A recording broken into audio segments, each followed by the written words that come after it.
Pues aquí tenemos la presentación, vamos a empezar.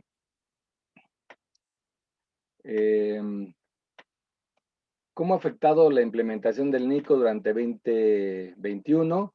Vamos a tratar 3 temas y por razones de tiempo vamos a ver si nos da para el cuarto tema. Si no alcanzara, este tema se va a tocar la próxima semana con el señor Luis Ismari, que serían casos prácticos. Bueno, nuestro primer tema es la aplicación del CFDI para las exportaciones. Nuestro segundo tema es el NICO en avisos automáticos de la Secretaría de Economía. El tercero es cambios en la estructura de los acuerdos de las regulaciones y restricciones no arancelarias, que normalmente la abreviamos como RRNA y algunos por facilidad de comunicación le gusta llamarlos RANAS. Y por último, los casos prácticos de discrepancias en las regulaciones no arancelarias que se derivan de la implementación de los NICOs. Este tema lo abordaríamos a reserva de tiempo. De caso contrario, la próxima semana lo abordaremos. Bien, vamos a dar una muy ligera repaso sobre el NICO para las personas que no estuvieron en los cursos anteriores. Y bueno, estos NICOs es un número de información o identificación comercial que crea la Secretaría de Economía, porque en la sexta enmienda de la nueva tarifa para que se ajuste a las modificaciones de la OMA, Organización Mundial de Aduanas, se simplifican muchas fracciones, se agrupan y se reduce de 12,000 fracciones a unas 7,000 fracciones. ¿Qué pasa? Que entonces la Secretaría de repente encuentra agrupado un montón de regulaciones que ellos tenían claramente definidos a nivel fracción. Recuerden que fracción le llamamos hasta 8 dígitos. Entonces, se ven en la necesidad de hacer un desdoblamiento. Es decir, a pesar de que la OMA lo agrupa, pues yo lo desdoblo para tener identificado particularmente ciertas mercancías. ¿Ok? El fundamento legal de estos NICOs es una publicación que se hizo en el Diario Oficial el 28 de agosto de 2020, que entra en vigor al día siguiente, y su fundamento también está en el artículo segundo, fracción segunda, y regla complementaria décima de la Ley del Impuesto General de Importación y Exportación, que comúnmente conocemos como tarifa, pero el nombre correcto y completo es Ley de los Impuestos Generales de Importación y Exportación.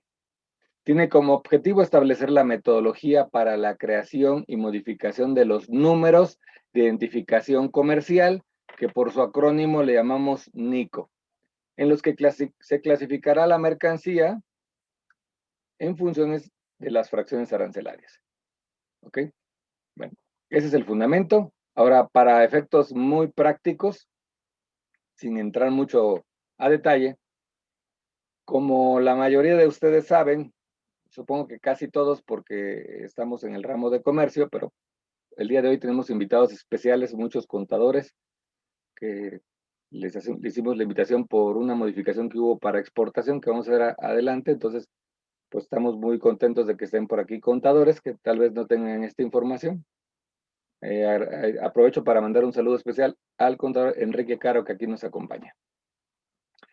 Bueno, pues entonces vean que esto que está aquí abajo, que dice 6106-1002, es la fracción arancelaria que todos conocemos.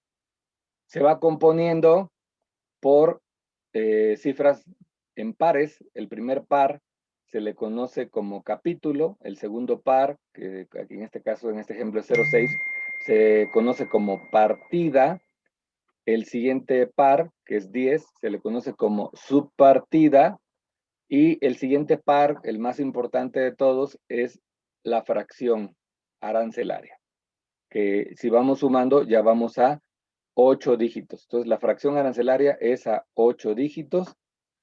Y el NICO lo que viene a hacer es un quinto par. Por eso también van a escuchar ustedes muy frecuentemente al NICO llamado como el quinto par. Esa es la razón de que es el quinto par. Pero su nombre oficial sería NICO, o número de identificación comercial. Bueno, aquí ha habido muchas dudas que dicen, oye, entonces la fracción arancelaria ahora es a 10 dígitos. La respuesta es no. La fracción arancelaria sigue siendo a 8 dígitos. Pero hay un número nuevo que se llama NICO, que complementa la información, pero no se llama fracción arancelaria. ¿Okay? Eso es muy importante, muy sencillo, pero a la vez muy importante, porque legalmente la fracción arancelaria sigue siendo a 8 dígitos. Bien, aquí tengo un ejemplo que tomé de la página de la Secretaría de Economía. Si está un poquito borrosito, disculpas, pero así está en la página, en color gris. Aquí tenemos en color melón la TIJI como estaba en 2012, que prevaleció hasta el 2020, 28 de diciembre exactamente. Y la nueva TIJI, que como les comentaba, que está ya de acuerdo a la sexta enmienda de la OMA, ¿cómo queda ahora? Entonces, vemos este ejemplo muy claro. La fracción arancelaria para las camisas deportivas para mujeres era la 6106-1003, mientras que las mismas camisas deportivas para niñas era la 6106-1004, la subsecuente. Y para las demás camisas que no fueran deportivas para mujer, sería 6110-91. Y para las demás camisas de niña, 6110-92. ¿Qué pasa con esta nueva tarifa, esta nueva codificación, de acuerdo a la sexta enmienda? Que todas estas cuatro se agrupan en una sola, de tal manera que la Secretaría de Economía y las diversas secretarías, para establecer sus regulaciones, resulta que ya nada más, que aquí tienen, vamos a decirlo de una manera, revueltas estas cuatro tipos de mercancías. Entonces, la Secretaría no podía distinguir cuáles son deportivas para niñas, cuáles son deportivas para mujer y cuáles no son deportivas para niña y mujer. Por este motivo es que crean el famoso NICO. Entonces aquí lo que hacen es volver a desdoblar lo que ya estaba agrupado aquí, de tal manera que ahora la misma fracción aplica para todas, pero cuando le pongo el NICO 1, NICO 01, la Secretaría ya sabe que es una camisa deportiva para mujer, la 02, una camisa deportiva para niñas, y las demás de mujer son de la 91 y las demás de niña son de la 92. ¿Ok? Esa es la explicación sencilla de lo que es el NICO y por qué surgió. Bien, ahora como recordarán los que tuvieron oportunidad de estar en el curso de la TIJI 2020 y los que no, pues para eso estamos haciendo este pequeño repaso. En el pedimento, aquí en la hoja 2, normalmente lo que le llamamos partidas, encuentran la fracción arancelaria y se va reflejando aquí. En este orden, 1 es 3926, 9002. Un segundo, por favor.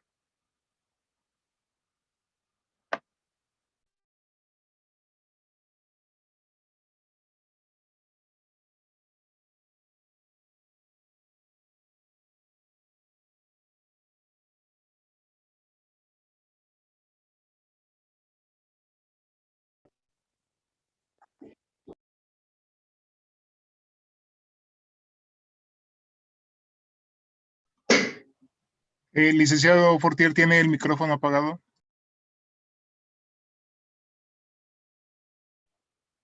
Gracias, ingeniero Gabriel. Perdón, en el orden número 2, nuevamente vemos la fracción arancelaria y en el orden número 3, aquí va colocada. Ahora, ¿qué pasa con el famoso NICO? Pues no había un campo para tal NICO. Lo más fácil hubiera sido agregarlo en el campo de fracción con sus 2 dígitos adicionales. Pero como les dije, legalmente no es una fracción arancelaria, porque la fracción es a 8 dígitos. Por tanto, había un campo poco usual bueno, no tenía uso, la verdad, que se llamaba subdivisión. En ese sentido, lo que hizo la Secretaría de Economía a través del SAT, dijo, pues vamos a aprovechar este campo y vamos a renombrarlo. En los pedimentos anteriores al 28 de diciembre ustedes pueden encontrar este campo y dice así SUBD, que significa subdivisión. Así decía. Y siempre tenía 1, como en este ejemplo. Pero actualmente acá es donde se pone el NICO. Ahora va a poner el NICO según corresponda, 01, 02, 99, según sea el caso. De tal manera que, así como están viendo ustedes en pantalla, estos son ya los pedimentos actuales. Lo renombraron y le llamaron subdivisión diagonal número de identificación comercial, el famoso NICO. En estos ejemplos tenemos la 9603 30 9603 no, 9099 con el NICO 00 y la 732694 con NICO 02. La fracción arancelaria, como pueden observar, sigue estando a 8 dígitos. Ok, hasta aquí vino el pequeño repaso o introducción a los NICOs y vámonos al primer tema, que es la aplicación de los FDIs en exportación, que es un tema nuevo. La publicación se hizo el 8 de diciembre del 2020, pero fue un tema más fiscal que no se observó que fuera a haber gran impacto en comercio internacional hasta que se hizo como un análisis. Entonces, a partir del día 1 de enero de este año, también Karen nos hace una circular diciéndonos la afectación que puede existir en comercio internacional derivado de esta modificación que vamos a ver, y es cuando nosotros la damos a conocer a ustedes. Y pues, pero ha habido muchas dudas. Por eso es importante tomar este tema y también va relacionado con Nico. Bueno, aquí hay muchas dudas. Por ejemplo, ¿se requiere un CFDI para todas las exportaciones? Aunque sea un retorno, es una pregunta muy frecuente. Y hay personas que nos han dicho, ¿cómo quieren que haga un CFDI si ni estoy vendiendo? O sea, no estoy enajenando. ¿Por qué tengo que hacer un FDI? ¿O cómo voy a hacer un CFDI de algo que ni siquiera estoy enajenando? Otra pregunta, si no estoy vendiendo, ¿se puede hacer un CFDI en ceros? Claro, porque siempre piensan que un CFDI representa un ingreso y que si yo lo hago y no recibo ese ingreso, pues el SAT va a decir, pues para mí tú ya hiciste un CFDI, por lo tanto, yo voy a tomar como un ingreso lo que tengas ahí. Claro, si hiciste un CFDI de ingresos, por supuesto. Ah, pero que hay otro tipo de CFDI que no sean de ingresos. Así es. Tenemos varios tipos. El más importante para efectos de este tema es el de traslado. Pero hoy vamos a ver que hay más. ¿Debo agregar el complemento de comercio exterior? Algunas personas no conocen qué es el complemento de comercio exterior. Y ahorita lo vamos a explicar brevemente. Y las que lo conocen tienen dudas. Oye, ok, ya entendí. Me están obligando a que presente un CFDI, pero ¿con complemento o sin complemento? Esa es la gran pregunta. Bueno, entonces, antes del 1 de enero, en exportaciones que no fueran enajenación, ¿qué entendemos por enajenación? Bueno, el artículo 14 del Código Fiscal de la Federación nos establece lo que es una enajenación. Comúnmente pensamos, y por definición, una enajenación, pues es vender una mercancía o trasladar la propiedad de ese bien a otra persona, aunque no sea una venta. Pero el artículo 14 pone muchos más supuestos de lo que es una enajenación. Entonces, para saber si estamos dentro de una enajenación o no, tenemos que leer el artículo 14 del Código Fiscal de la Federación.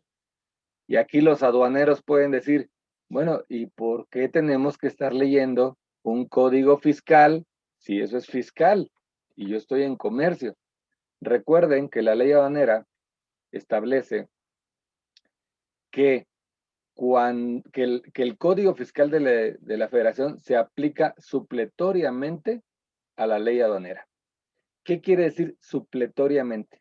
Quiere decir que en ausencia de una normatividad específica en materia aduanera, debes de agarrar la normatividad que te establece el Código Fiscal. ¿Okay? Por eso es que comúnmente tenemos que recurrir a leer el Código Fiscal. Bien, entonces teníamos, ahí les puse un dibujito, un as bajo la manga.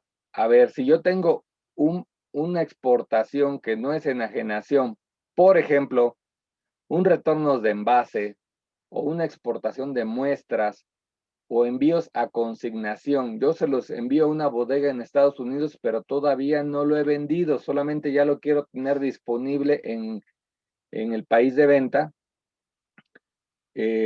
¿Cómo voy a hacer una factura?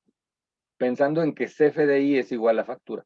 Bueno, pues teníamos este as bajo la manga o los importadores y decían, pues hazte una factura pro forma y listo. Asunto solucionado.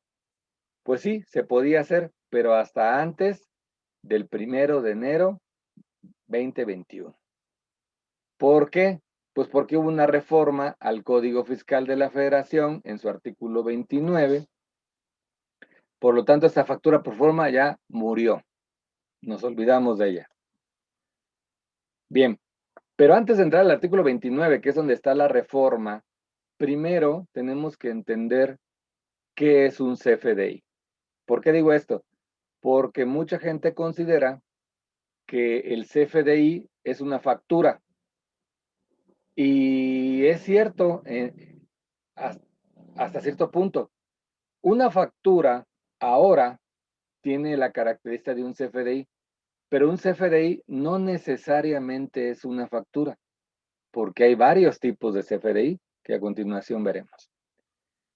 Bueno, el principal fundamento de esto, el inicio de todo, el CFDI, es el artículo 17D del Código Fiscal de la Federación, donde nos dice que cuando las disposiciones fiscales obligan a presentar documentos, estos deberán ser digitales y contener una firma electrónica avanzada del autor. Aquí continúa el artículo, pero para efectos prácticos es un resumen. También establece que se deberá contar con un certificado que confirme el vínculo entre un firmante y los datos de la creación. ¿Qué es ese certificado? El archivo SER, ese es el certificado. En los documentos digitales, una firma electrónica avanzada amparada por un certificado vigente sustituirá a la firma autógrafa del firmante. Y dice aquí abajo, teniendo el mismo valor probatorio. Ahora, ¿qué se entiende por un documento digital? Todo mensaje de datos que contienen información escrita, generada, enviada, recibida o archivada por medios electrónicos u ópticos de cualquier otra tecnología. Como saben, el CFDI es un acrónimo de comprobante fiscal digital por Internet.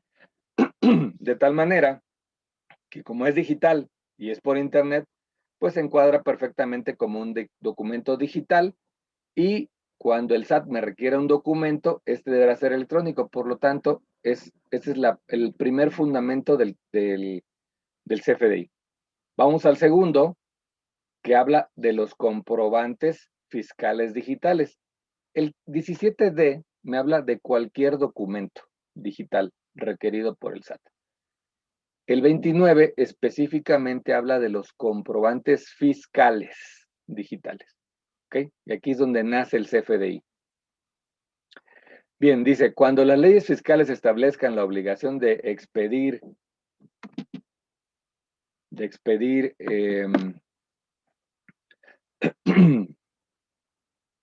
comprobantes por los actos de actividades que realicen, por los ingresos que perciban o por las retenciones de contribuciones que efectúen, los contribuyentes deberán emitirlos mediante documentos digitales, ahí relaciona con el 17D, a través de la página de internet del Servicio de Administración SAT. Las personas que adquieran bienes y disfruten del uso o goce temporal reciban servicios Hasta ahí estaba el texto. Esto que estoy poniendo con azul es la modificación que se hizo el 8 de diciembre. Ojo, contadores, 8 de diciembre para entrar en vigor el 1 de enero. ¿Qué le agregaron? Realicen pagos parciales o diferidos que liquidan saldos de comprobantes fiscales digitales por Internet. Exporten, ahí es donde entra comercio, exporten mercancías que no sean objeto de enajenación y cuya enajenación sea a título gratuito. Entonces, aquí lo que está diciendo es, si tú exportas, aunque no sea enajenación, vamos a llamarle venta para efectos muy prácticos, o aunque haya enajenación, sea a título gratuito, como muchos dicen, es que lo voy a exportar, pero son para hacer unas pruebas, no tengo, sí se lo voy a regalar, se lo voy a donar, se lo voy a transferir la propiedad, pero no tengo una utilidad, no puedo hacer un CFDI. Pues este artículo de Código Fiscal nos está obligando a expedir el CFDI. ¿Ok? O aquellas personas a las que hubiera retenido contribuciones deberán solicitar el comprobante fiscal por Internet.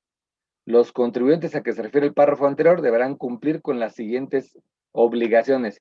Y ahí detallan en el 29 las obligaciones quienes encuadren en el supuesto anterior. No lo vamos a ver porque este tema no es fiscal, es nada más el vínculo entre la modificación fiscal y el impacto que tiene con comercio exterior. Bien, entonces, les decía una pregunta muy frecuente, a ver, pero ¿cómo va a ser un comprobante fiscal digital por Internet? Que eso para mí es una factura si no estoy enajenando. Ah, bueno, aquí viene la clave. Resulta que hay varios tipos de comprobantes de CFDI. A ver, ¿cómo cuáles? Los comprobantes de ingresos, es decir, las facturas. Los comprobantes de egreso, más comúnmente conocidos como notas de crédito.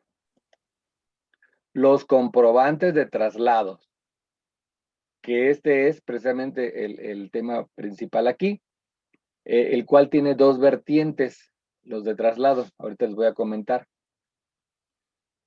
Los comprobantes de recepción de pago.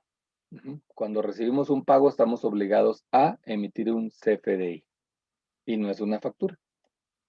Los comprobantes de nómina, las personas que percibimos un sueldo vía nómina, nos llega de nuestro empleador un recibo de nómina en formato CFDI. Los comprobantes de retención e información de pago para las empresas que están sujetas a la retención, de acuerdo a su actividad. Entonces, como vimos, hay 6 tipos de CFDIs. ¿Ok? Brevemente vamos a ver cada uno de ellos. El comprobante de ingreso, como les dije, para no leer todo el texto, habla de cuando se emiten por los ingresos que recibidos de enajenación de bienes, incluyendo la enajenación que se realiza por operaciones de comercio exterior. Entonces, si yo hago una exportación y percibo un dinero por eso, es decir, vendo, debo hacer uno tipo ingreso. El de egreso es, como les dije, conocido como la nota de crédito. El tercer tipo es el de traslado. Este es muy importante y esta es la respuesta a la pregunta, ¿cómo quiere el SAT que yo haga un CFDI si ni siquiera estoy cobrando? Utilizando el CFDI tipo traslado. ¿Para qué se usa el tipo traslado? Pues se ocupa principalmente para dos fines que vienen ahí marcados con la viñeta. El primero es cuando el propietario de las mercancías traslada él mismo la mercancía. Ejemplo, una empresa que está en Cuautitlán Izcalli y quiere mandar a un CEDIS que tiene en León, Guanajuato, una mercancía, la única manera de comprobar la legítima propiedad de la mercancía, como no es una mercancía de importación, sino que ya fue nacionalizada, pues es a través de un CFDI.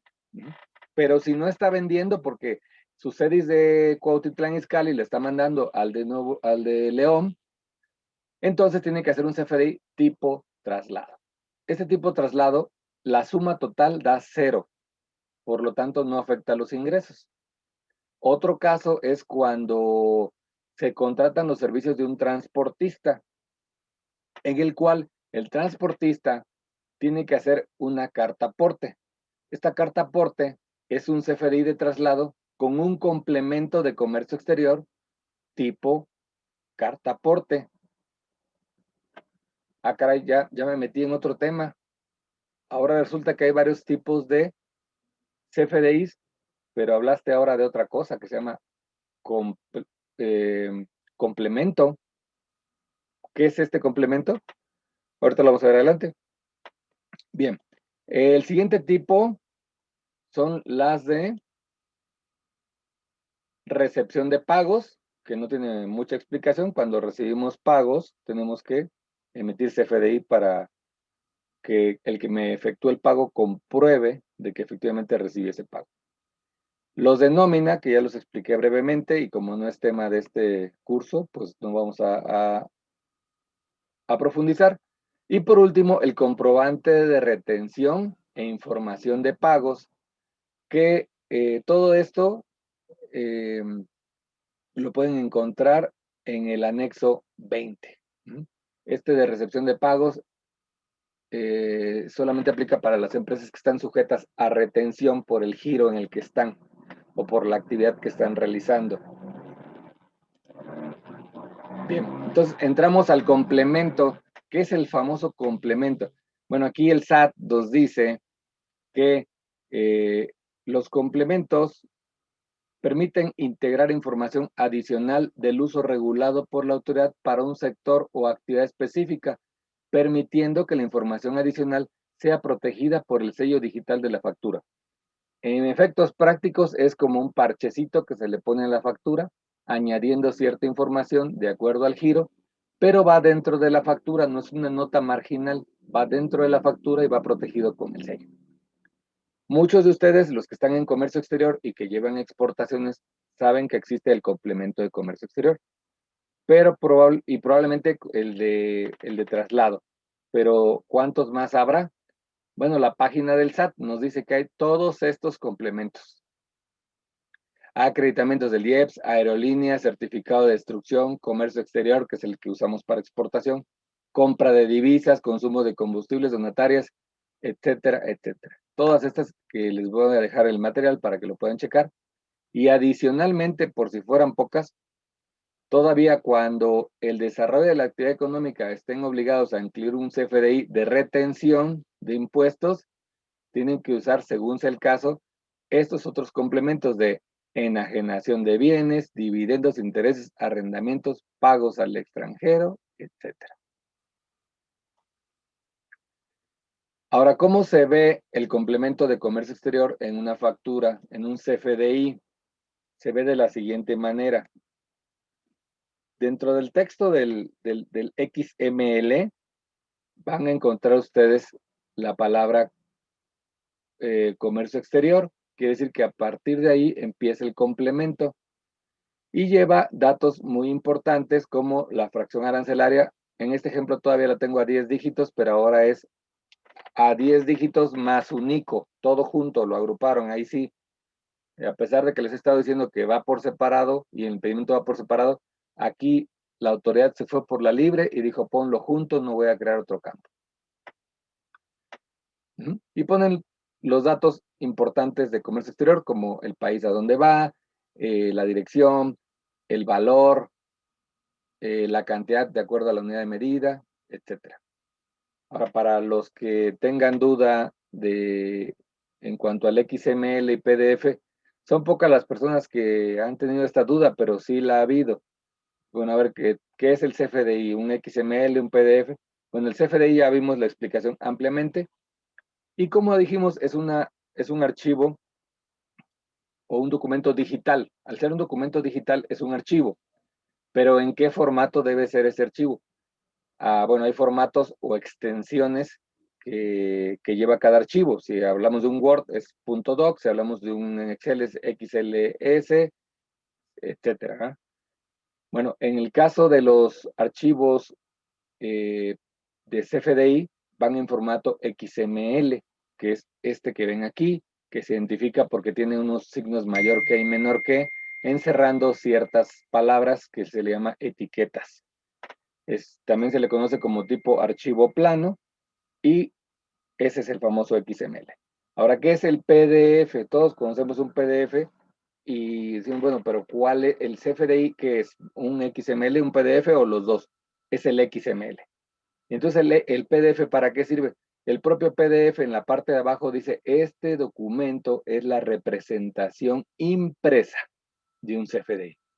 Entonces, es una representación impresa. ¿Para qué sirve? Para nada, legalmente. Sirve para que un humano pueda leer fácilmente una factura sin tener que estar interpretando estas etiquetas. Pero no es legal. Si uno presenta un PDF, no es prueba suficiente, hay que entregar el XML. Bueno, ahora bien, ya conocemos exactamente qué es un CFDI, ya conocemos qué son los complementos, ahora sí podemos pasar a comercio exterior. Resulta que hay una regla, la 3138, pero ahora ya no es regla fiscal, ahora es regla de carácter general en materia de comercio exterior. Y esta regla nos dice que para efectos del artículo 30, que me obliga a la presentación de un pedimento, y 36A, que me obliga a anexar ciertos documentos al pedimento de forma electrónica. Fracción segunda, que habla específicamente de la exportación. Si dijera primera, sería de la importación. Y inciso A, que nos habla específicamente lo que antes llamábamos factura, ahora comprobante fiscal digital por internet o CFDI. Dice, quienes exporten de manera definitiva, está subrayado con color azul, con clave de pedimento A1 y sean objeto de enajenación, deberán transmitir el archivo electrónico del CFDI y asentar el campo correspondiente al pedimento los números de los folios fiscales.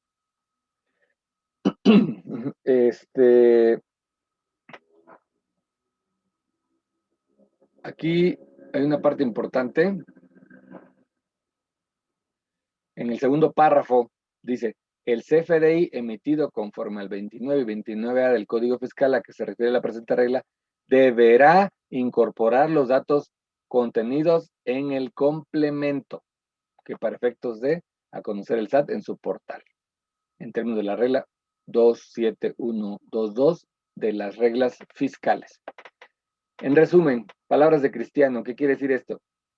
Que yo debo de hacer un CFDI y agregarle un complemento únicamente si caigo en los supuestos que estoy señalando en azul. Es decir, que sea definitivo, que sea clave A1 y que sean objeto de enajenación. Aquí se lo ponemos de manera más gráfica. Si yo exporto mercancías de manera definitiva A1 y son objeto de enajenación, entonces debo transmitir y asentar en el pedimento los números de folio e incorporar el complemento de comercio exterior. Y no es necesario efectuar la transmisión del acuse de valor o COBE, excepto en los consolidados. Los pedimientos consolidados sí lo deben de seguir transmitiendo, ¿sí? Entonces, si yo presento mi complemento de comercio exterior en una exportación definitiva, ya no hago COBE. Ok. Rematando este punto, la explicación sería gráficamente así. Si yo hago una exportación, la primera pregunta que me debo hacer es, ¿existe enajenación? Si la respuesta es no, entonces emito un CFDI sin complemento, de acuerdo a la regla 3138. Pero tengo que hacer un tipo traslado. ¿Por qué? Porque el artículo 29 del Código Fiscal me está obligando a hacer un CFDI, pero no hay enajenación. No puedo hacer un tipo ingreso. ¿Ok? Y estoy obligado a generar un COBE. Ahora bien, si hago una exportación, pero sí hay una enajenación, entonces tengo dos supuestos. La primera pregunta, para ver si estoy en el primer supuesto, es si estoy en un régimen de exportación definitiva y con una clave de pedimento A1. Tienen que ser las dos porque hay más de una.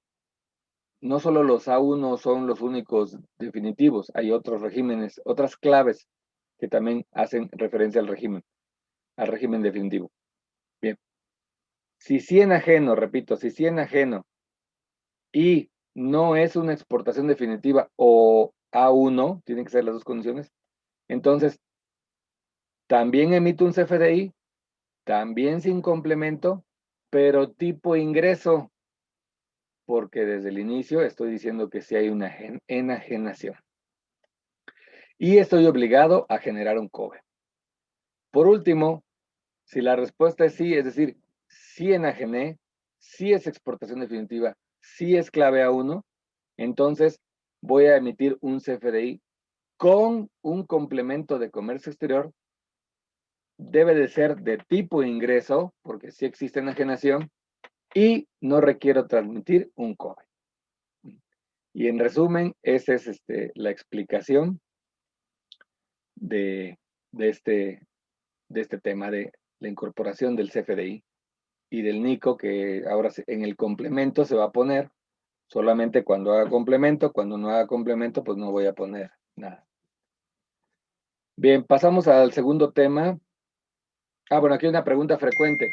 ¿Mi precio unitario debe ser 0 en un CFDI de traslado? Recuerden que hay dos valores en donde se pueden poner las cantidades. Uno es en el valor unitario y otro es en el valor ya total del documento. El instructivo de llenado del CFDI versión 3.3 nos dice que el valor unitario debe de registrarse un valor o precio unitario del bien por cada concepto, el cual puede contener 0, puede contener hasta 6, perdón, puede contener de 0 a 6 decimales. Y nos da un tip, dice, para el tipo ingreso, si el tipo es ingreso o egreso o nómina, este valor debe de ser mayor a 0. Si es de tipo traslado, puede ser mayor o igual a 0. Y si es de pago, debe ser igual a 0. Ok, entonces el instructivo me está diciendo que puede ser igual a 0. Puede, no necesariamente. Y yo le pregunto, la pregunta frecuente es, ¿mi precio unitario debe ser 0? La respuesta es, en el pedimento no podemos declarar un valor en 0, por lo que debe de poner su precio unitario mayor a 0. Se dice, oye, pero es que si le pongo el valor de 200,000 a esa máquina, la suma total me va a quedar mucho. Recuerden que estamos ante un tipo ingreso, perdón, no estamos ante un tipo ingreso, es un tipo traslado, y aunque le pongamos millones a nivel unitario, la suma total del documento siempre va a ser 0, porque es tipo traslado. Entonces no les afecta, pero a nosotros sí nos ayuda, porque si ustedes lo hacen en 0, que el instructivo sí se los permite, yo voy a tener que poner un pedimento, un valor, porque con 0 no me va a dar firme el pedimento. Pero si ustedes le ponen 0 y yo le pongo $1, $1.50, $2, pues voy a estar inventando unas cantidades. Por lo tanto, sí les pedimos que en su pedimento pongan estos valores. Y bien, ahora sí ya pasamos al segundo punto, que es el NICO. El NICO, ¿cómo afecta en los avisos de la Secretaría de Economía? Recordando un poquito, les hacía yo mención antes de que entrara en vigor esto, que las regulaciones están ligadas a fracción arancelaria y no solamente tenemos regulaciones, sino otros ordenamientos como, por ejemplo, el decreto de frontera, que da preferencias, los decretos de las tasas de los TLCs, que también dan preferencias, el acuerdo, hay 13 acuerdos de regulaciones no arancelarias de las diversas secretarías, un decreto de PROSEC, un decreto de cupo, y la ley de comercio exterior, en su artículo 20 dice, en todo caso, las mercancías sujetas a restricciones o regulaciones no arancelarias se identificarán en términos de sus fracciones arancelarias y nomenclatura que corresponda conforme a la tarifa respectiva. En ese sentido, están ahí en la ley poniendo que las regulaciones deben estar a nivel fracción, es decir, 8 dígitos. Nos los insisten y lo insisten. Agregado a la LIGI tenemos padrones de importadores, avisos automáticos, precios estimados, anexo A de las mercancías vulnerables, anexo 30 de las marcas y anexo 27 de ley del IVA, entre otros. En sus inicios, dijeron ellos, no impactará, los NICOS no impactarán en las regulaciones arancelarias. Y también dijo, no se modificarán aranceles. Eso era el deber ser, pero se dieron cuenta que sí impacta, porque, por ejemplo, si yo tengo diferentes regulaciones para el ejemplo de las blusas deportivas y diferentes para las blusas no deportivas, la fracción arancelaria me la está ahora agrupando. Entonces, sí tengo que identificar a nivel NICO las regulaciones y eso causó muchos conflictos. Ellos siguen diciendo en la página de internet, aquí está la liga, por si quieren checarlo, y viene esto, y te dice 5 reglas generales. Primera, armonizar las fracciones arancelarias contenidas en los diferentes instrumentos. No se modificarán aranceles ni regulaciones arancelarias, pero la respuesta es no lo cumplieron. Sí modificaron regulaciones por efectos de los NICOS.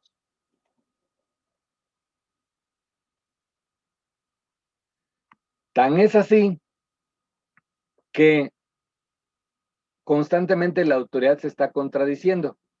Dicen, no, las regulaciones son a nivel fracción, etcétera, etcétera. Y el día 26 de enero, la gente empezó a meterse en enero, al inicio de enero, la gente empezó a meterse a hacer sus avisos, por ejemplo, de textiles, de siderúrgicos, ponían la fracción arancelaria en la BUSEM y veían un campo que decía NICO, subdivisión NICO, que ahí es donde va, y decían elige uno, y le daban a elegir y no estaba disponible. Entonces, ¿qué pasa con esto que no estaba disponible? Pues nos empezaron a llamar, oye, ¿qué pasó? Ya es enero, no está disponible, tengo que hacer mis avisos, ¿qué? ¿Lo dejo en ceros o qué hago? A través del señor Luis Ismari, que es nuestro encargado del área de regulaciones, de trámites y proyectos especiales, tuvo un acercamiento con Secretaría de Economía y de manera económica le dijeron, que lo pongan en la descripción. Bueno, pues así se lo transmitimos a los clientes y poquitos días después, yo creo que le dieron demasiadas llamadas, sacan este boletín. Este boletín, que quiero hacer hincapié, que es un boletín, es una circular. Recuerden la jerarquía de leyes. Tratados internacionales a nivel de Constitución Política Mexicana. Siguiente nivel, leyes. Siguiente nivel, reglamentos. Siguiente nivel más abajo, circulares, boletines, etc. Bueno, nuevamente, con una circular, están contradiciendo a la ley. Les acabo de poner el artículo 20 de la Ley de Comercio Exterior, que dice las regulaciones están identificadas a nivel fracción. Bueno, ¿qué nos dice este comunicado del 26 de enero? Dice, con base en la regla 531A del acuerdo por el que la Secretaría de Economía emite reglas y criterios, publicado en el Diario Oficial de la Federación el 31 de diciembre del 2012 y sus modificaciones, etcétera. Dice, se le informa que en el apartado descripción en la BUSEM se deberá, y dice deberá, no dice podrá, dice deberá capturar la fracción arancelaria a 8 dígitos e indicar el número de identificación comercial NICO. Esto deberá ser capturado al inicio de la descripción.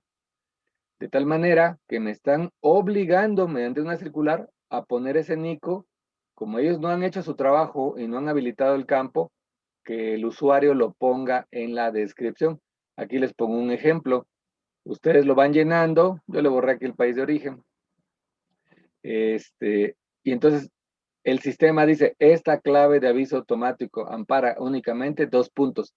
Y a partir de aquí, ya es lo que ustedes escriben. Entonces, en este ejemplo, pues, el usuario le está agregando otro 99, que es el Nico, que no trae aquí, aquí nada más trae 9099, y aquí dice 9099, 99, antes de la descripción, para que este aviso sea válido. Entonces, ojo, los que tengan estos casos, repito, se da para avisos automáticos de los textiles y los siderúrgicos, todos los permisos de importación y los permisos de importación con regla octava. No olviden ese dato porque si no, no va a servir. Han llegado varias consultas. Oye, y si no lo pongo, ¿a qué me hago acreedor? ¿A qué sanción me hago acreedor? Lo hemos consultado en las confederaciones y nos contestan, apégate a la circular. Apégate a la circular quiere decir ponlo. No sabemos, no tenemos ningún caso en donde hayan multado por este hecho. Pero no quisiéramos nosotros ser los primeros que caigamos. Entonces, nuestra recomendación es sí pónganlo siempre. Bien, pasamos al tercer punto, que por razones de tiempo va a ser nuestro último punto. Les dije que íbamos a abarcar 4 si el tiempo no nos permitía. El cuarto era casos prácticos de la afectación. Entonces, ya de antemano les digo que se queda para la siguiente reunión. Es el cambio que se refiere a la unificación del acuerdo de las reglas, perdón, la unificación de los acuerdos de las regulaciones y restricciones no arancelares. ¿Cuáles son esos acuerdos? Pues los acuerdos de SAGARPA, ahora SADER, Secretaría de Desarrollo Rural, que regula la entrada de mercancías de origen vegetal y animal, de plantas y productos de ganadería y domésticos, de la Semarnat, que regula prácticamente lo mismo, pero de la vida silvestre, es decir, plantas y animales de la vida silvestre, de la Sedena, que regula la entrada de armamento y productos que pudieran ser utilizados con fines bélicos, de la Secretaría de Economía, que regula, por ejemplo, los permisos automáticos, los avisos, regla octava, etcétera. De la Secretaría de Cultura, que regula ciertos productos que son considerados patrimonio cultural. De, ¿qué más tenemos? Secretaría de Salud, a través de la COFEPRIS, que regula la entrada de todos los productos que son utilizados para fines médicos o de tratamiento, prevención o rehabilitación en humanos. Todos estos acuerdos, pues eran por decirlo de una manera, un relajo. Cada quien, la Sedena lo hacía como podía y creía, la Semarnat también, la Zagarpa también, uno le ponía artículo cuarto, otro cuarto A, etcétera. Entonces, aprovechando esta nueva tarifa, la Secretaría de Economía, que estaba a cargo de Graciela Márquez Colín, y que terminó sus funciones el 31 de diciembre del año que acaba de terminar, tiene a bien hacer una unificación de criterios, lo cual aplaudo y les quedó muy bien. Actualmente la secretaria es Tatiana Cloutier, pero ella entró el 4 de enero, o sea que no lleva ningún mérito en esto. El mérito se lo lleva Graciela Márquez Colín, que para que la conozcan es esta señora de gran trayectoria en México como funcionaria pública y para decirlo claramente, es de un partido independiente, o sea, es independiente, no pertenece a ningún partido político. Por lo tanto, como nos decían nuestros maestros del kinder, le ponemos una abejita. Buen trabajo. ¿Sale? Pero resulta que falta el vínculo con la parte operativa del SAT y no actualizaron los identificadores del pedimento. Le puse ahí pues demasiada belleza para la 4T. Iba demasiado bien para ser verdad en esta administración. ¿Quiénes son los responsables? Pues aquí están los dos responsables. Arturo Herrera, secretario de Hacienda, y su subordinada Raquel Buenrostro, jefa del SAT. Entonces les ponemos su sellito, este que salió en 2015, muy famoso, del maestro que ponía sellitos peyorativos a sus alumnos. Por eso no progresa México. Ahí está su sellito. No hicieron su chamba. ¿A qué me refiero con esto? Bueno, vamos a ver los ejemplos. Para eso me voy a salir de la presentación.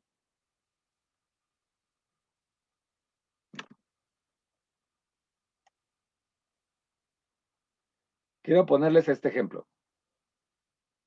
Este es el acuerdo de lo que se llamaba Zagarpa, Secretaría de Desarrollo Rural, Pesca y Alimentación. Ahora a CEDER le quitaron la pesca, la mandaron quién sabe para dónde. La pobre pesca la han traído entre Semarnat y Zagarpa en diferentes sexenios, se la han traído para acá y para allá. Porque Zagarpa vigila, ahora Secretaría de Desarrollo Rural, los bienes rurales y domésticos. Entonces, como que la pesca dice, pues eso no, como que no me corresponde a mí. Y Semarnat vigila lo silvestre, y también, pues de repente algún presidente dice como que esto no queda ahí, regrésalo a Zagarpa, y ahí anda la pesca para allá y para acá.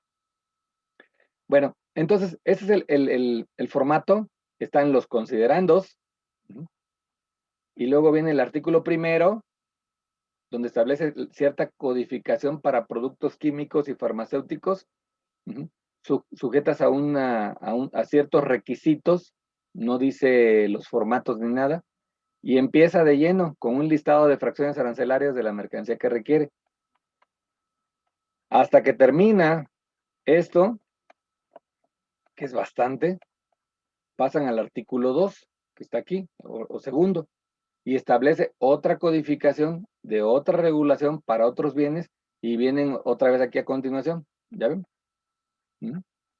Sí, y así sucesivamente van, y son muchísimos artículos. Bueno, entonces para leerlo, para leer el documento, para leer el acuerdo, hay que pasar muchísimas páginas, porque viene el artículo y un listadón de fracciones. Y hay que andar buscando dónde viene el siguiente artículo y el siguiente artículo.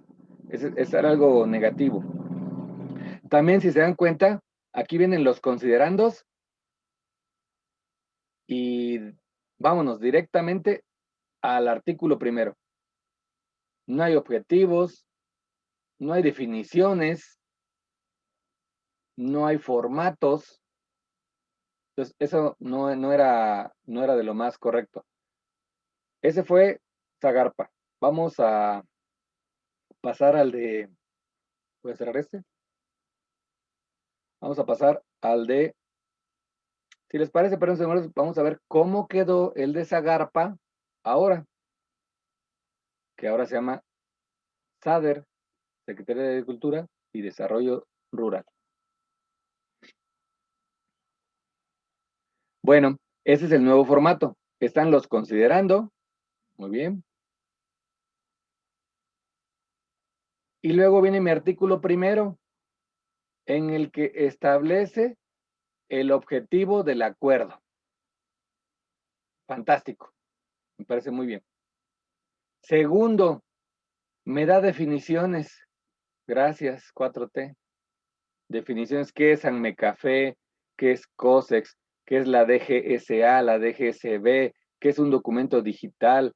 ¿Qué es un NICO? ¿Qué es un régimen aduanero? Un régimen aduanero, los señalados en el artículo 90 de la ley. Gracias.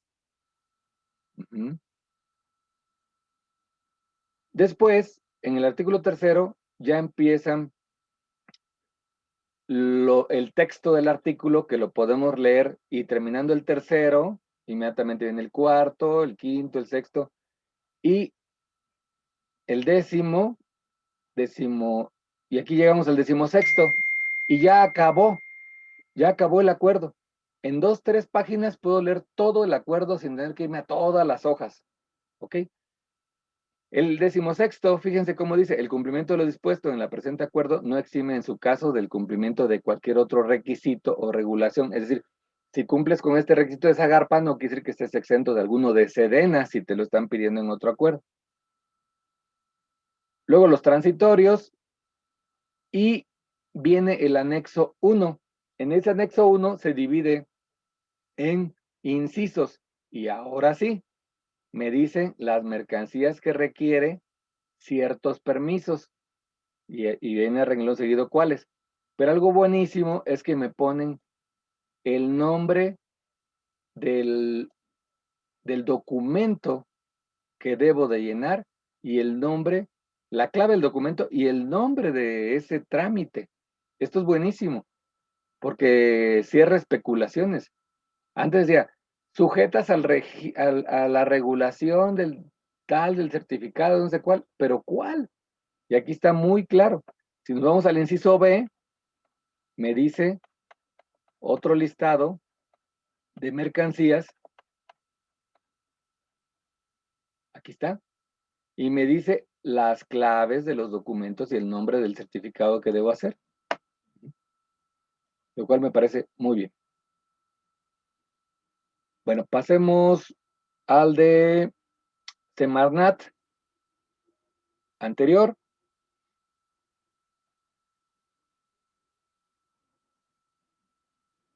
Este es el viejito. Otra vez, los considerando y directo al artículo primero. Y ya me decía que estos productos requerían de cierto permiso, que no especificaba qué número de permiso, y rájale. A renglón seguido, ¿cuáles? Si yo quería saber qué decía el artículo segundo, pues tenía que terminar otra vez de esta lista, y aquí viene el segundo, donde vienen otros artículos que requieren de otro. Y así sucesivamente, ¿no? El tercero viene mucho más abajo. Aquí está. Entonces, era bastante complicada la lectura completa del acuerdo. Vamos a ver cómo quedó.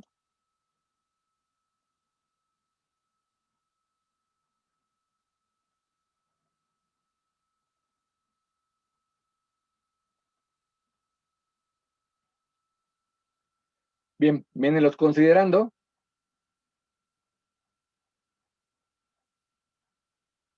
Artículo primero, el objetivo del acuerdo. Otra vez quedó igualito al de Zagarpa que vimos. Segundo, definiciones. Otra vez se agradece. Definiciones, qué es un NICO, qué es una exportación, qué es un manual de procedimientos, de acuerdo a este artículo, qué es un régimen aduanero, qué es la Semarnat, qué es la tarifa, qué es la ventanilla digital.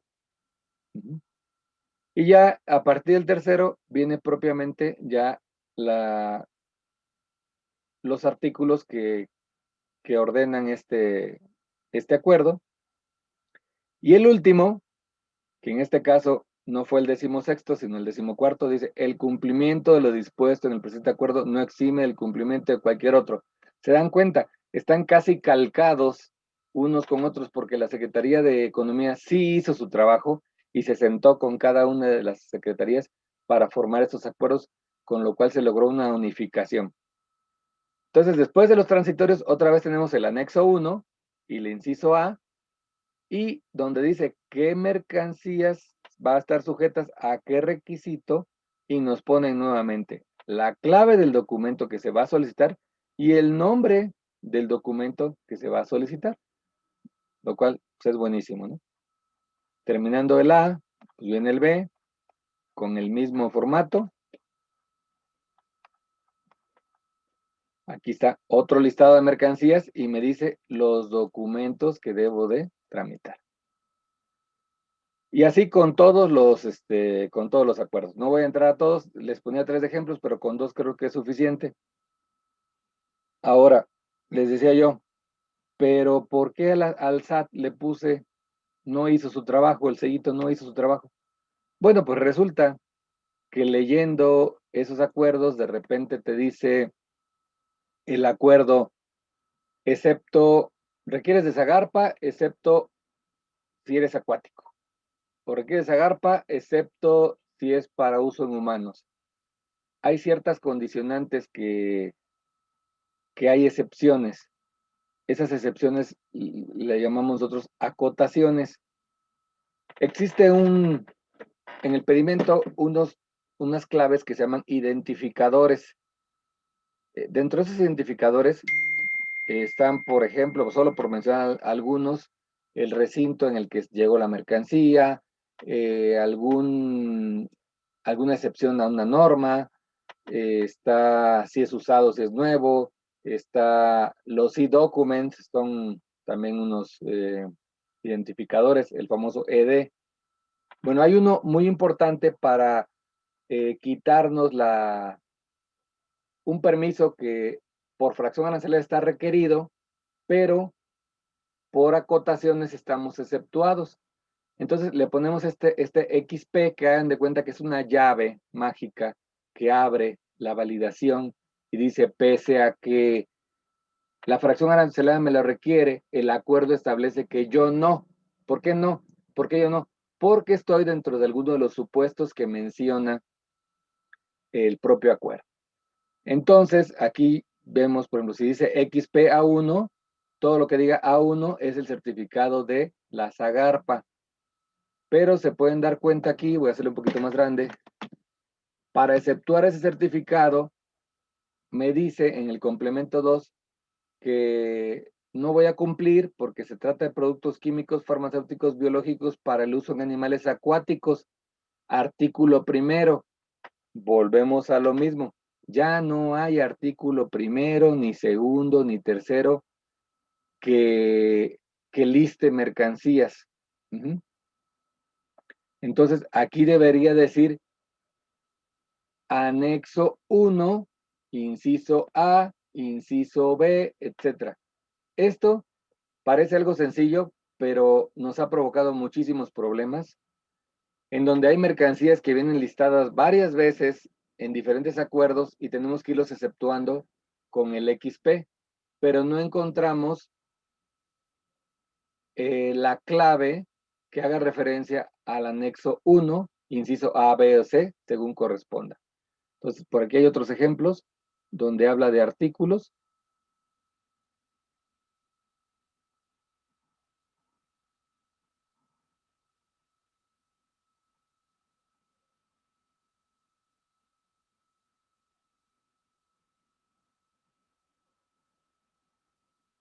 Aquí, mira, no es mercancía regulada por la Dirección General de Sanidad, artículo cuarto. No, ya no es artículo cuarto, es anexo 1, inciso A, B, C, el que le corresponde. Por ese motivo, les puse, pues, sellito, no trabajó, o por eso México no progresa. Bueno, pues hasta aquí